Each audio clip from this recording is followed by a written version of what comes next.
En effet, des nouvelles de dernière minute en direct de Washington. La Cour suprême des États-Unis d'Amérique a complètement annulé les droits de douane de Donald Trump, les jugeant illégaux et accusant Trump d'abus de pouvoir présidentiel. C'est devenu un coup historique porté au programme économique de l'administration de Donald Trump. Et, selon les experts, cette décision pourrait entraîner un processus potentiellement chaotique de remboursement, au cours duquel des milliards de dollars pourraient être restitués aux entreprises ayant payé des droits de douane que la Cour suprême des États-Unis considère désormais comme illégaux. Un autre problème réside dans la manière dont cette décision pourrait affecter l'accord commercial existant. Les tarifs imposés dans le cadre de la politique de Donald Trump ont joué un rôle dans la promotion d'accords commerciaux de plusieurs milliers de milliards de dollars, y compris des accords avec la Chine, le Royaume-Uni et le Japon. Mais maintenant, les parties ne vont-elles pas exiger sa révision ? Cependant, les juges de la Cour suprême des États-Unis refusent d'assumer la responsabilité de tels problèmes et se sont contentés de statuer sur l'illégalité des droits de douane et sur l'abus de pouvoir du président américain. Je propose d'examiner ce sujet en détail dès maintenant. Je m'appelle Alexei Petchy, discutons ensemble de ce sujet, mais avant de commencer, je vous demande de vous abonner à cette chaîne, de mettre un like et d'écrire votre commentaire sous cette vidéo. De plus, abonnez-vous à ma chaîne Telegram Petchy News. Le lien se trouve dans la description de cette vidéo. Alors, aujourd'hui, vendredi, la Cour suprême des États-Unis a annulé les droits de douane massifs imposés par le président Donald Trump, ce qui constitue un sérieux abandon d'un élément clé du programme économique de Trump. La décision prise à la majorité de 6 voix contre 3 est un cas rare où la Cour suprême à majorité conservatrice limite l'utilisation étendue du pouvoir exécutif par Donald Trump. Le président de la Cour suprême, John Roberts, ainsi que les juges Amy Coney Barrett et Neil Gorsuch se sont joints aux 3 juges libéraux pour former la majorité. Mais cela signifie que même les juges conservateurs ont voté contre les droits de douane.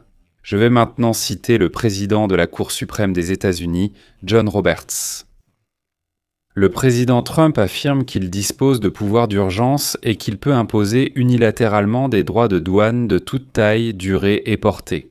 À la lumière de l'ampleur historique et du contexte constitutionnel de ces pouvoirs revendiqués, il doit indiquer une autorisation claire du Congrès pour leur exercice. La loi de 1977 à laquelle Trump s'est référé pour justifier les droits de douane à l'importation ne répond pas aux exigences d'approbation du Congrès nécessaires à son adoption.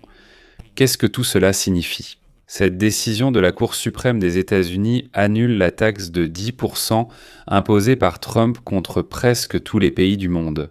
Ainsi que des droits de douane plus élevés séparés concernant certains des plus grands partenaires commerciaux des États-Unis, y compris le Canada, le Mexique, la Chine, l'Union européenne, le Japon, la Corée du Sud et d'autres encore. Bien qu'il faille reconnaître ici que certains de ces pays ont conclu un accord commercial avec les États-Unis. C'est méchant. Et avant que la décision de la Cour suprême ne soit rendue, ils ont déclaré qu'ils continueraient à respecter ces accords, quel que soit le verdict de la Cour. Pourquoi est-ce important ? Et comme l'écrit aujourd'hui Politico, cela est lié au fait que la victoire des 12 États dirigés par les démocrates et des petites entreprises qui contestaient les droits de douane de Trump sera probablement de courte durée. La Maison-Blanche a indiqué vouloir recourir à d'autres pouvoirs pour maintenir des droits de douane similaires. La décision de la Cour suprême est temporaire. Trump trouvera une faille pour maintenir les droits de douane, les démocrates feront appel, le tribunal les déclarera à nouveau illégaux, Trump trouvera une autre faille, et cela recommencera sans fin. Le représentant américain au commerce, Jamieson Greer, a déjà déclaré en décembre dernier, je cite, « Écoutez, nous avons réfléchi à ce plan pendant 5 ans, voire plus longtemps. Vous pouvez être sûr que lorsque nous nous sommes adressés au président au début de son mandat, nous avions de nombreuses options différentes. Mon message est le suivant. Les tarifs feront partie du système politique à l'avenir, malgré la décision du tribunal. Mais si c'est le cas, il vaut la peine de se rappeler aussi les paroles de Donald Trump lui-même. Parce qu'il a déclaré à plusieurs reprises qu'une défaite dans l'affaire des droits de douane devant la Cour suprême serait une catastrophe pour les États-Unis. Bien que les critiques de son système restrictif de droits d'importation affirment que le pays prospère en réalité depuis des décennies avec des droits de douane faibles. Alors la question est, qui a raison ? Néanmoins, la décision de la Cour suprême sape la capacité de Donald Trump à imposer des droits de douane à sa guise pour régler des conflits géopolitiques. Par exemple, la menace d'imposer des droits de douane aux pays qui font des affaires avec l'Iran. Et désormais, Trump ne pourra plus menacer d'imposer des droits de douane pour essayer d'obtenir une position de négociation plus avantageuse, comme lorsqu'il a menacé d'imposer des droits de douane dans sa tentative de s'emparer du Groenland. Les entreprises ont condamné ces menaces d'imposer des droits de douane sous prétexte de sécurité nationale, les accusant de créer une incertitude économique, mais l'administration Trump a déclaré qu'elles étaient nécessaires pour atteindre ses objectifs politiques. En somme, il disait « oui, c'est du commerce, mais pour que Trump atteigne ses objectifs politiques, il faut imposer des droits de douane ». Mais il est également important de noter qu'après la décision, la Cour suprême n'était pas unanime. 6 juges qui ont voté pour l'annulation des droits de douane étaient en accord pour dire que la loi à laquelle Trump faisait référence, c'est-à-dire la loi sur les pouvoirs économiques internationaux d'urgence, ne peut pas être interprétée comme autorisant l'imposition de droits de douane en général. Roberts, Gorsuch et Barrett ont également eu recours à une théorie juridique appelée la doctrine des questions majeures, pour conclure qu'en raison de l'impact économique considérable des droits de douane, le Congrès devra exprimer sa position de manière extrêmement claire avant de déléguer ses pouvoirs en matière de commerce au président. Ici, il y a une allusion au fait que le Congrès pourrait en principe légaliser cela en votant pour permettre à Trump de prendre de telles décisions lui-même. Les présidents de la Cour suprême, Roberts, Gorsuch et Barrett, ont également rejeté les arguments de Trump et des juges ayant exprimé une opinion dissidente selon lesquels la Cour devrait faire preuve de respect envers Donald Trump, en raison du rôle que jouent les tarifs dans les relations extérieures.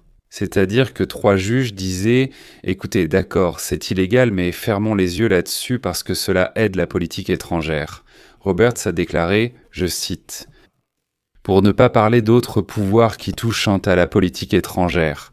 Nous ne nous attendons pas à ce que le Congrès abandonne ses pouvoirs d'imposer des tarifs par des formulations vagues ou sans des restrictions soigneusement élaborées. Et Donald Trump, de son côté, continue d'affirmer que ces tarifs ont provoqué un véritable essor de l'industrie américaine qui est en plein boom.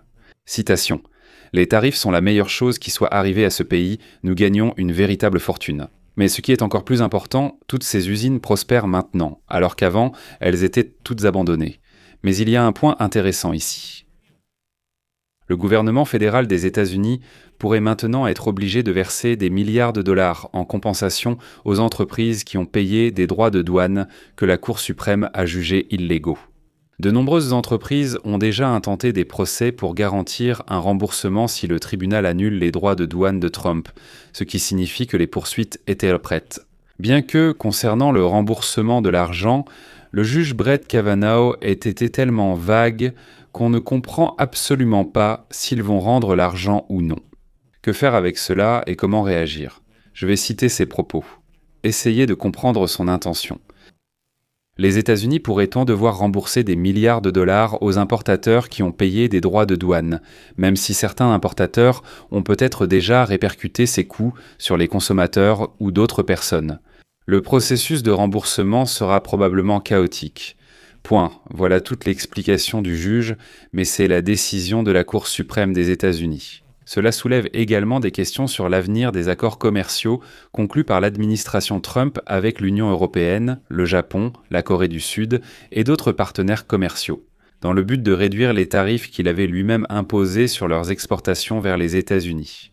En bref, une année, voire un peu plus d'une année de politique totalement incontrôlée de Donald Trump est arrivée à son terme et désormais les tribunaux vont commencer à restreindre fortement les pouvoirs du président des États-Unis. Mais il faut lui rendre hommage, Trump a réussi pendant toute une année à mener une politique effrontée, comme il le voulait, en se moquant complètement des lois. Et comme vous l'avez remarqué, personne n'a pu rien y faire. Oui, beaucoup de ses décisions vont maintenant être annulées, mais il a quand même dirigé le pays et la politique étrangère ainsi pendant un an. Je vais mettre ici des points de suspension. Votre avis, vos conclusions, laissez-les dans les commentaires sous cette vidéo. Abonnez-vous à la chaîne, cliquez sur la cloche et n'oubliez pas de mettre un like. Si cet épisode vous a paru intéressant et utile, vous pouvez soutenir financièrement le travail de cette chaîne YouTube grâce à votre don ou à un abonnement payant via les liens et les coordonnées dans la description de cette vidéo. Je vous serai reconnaissant pour tout soutien de votre part. C'est tout pour aujourd'hui, prenez soin de vous, à bientôt à tous.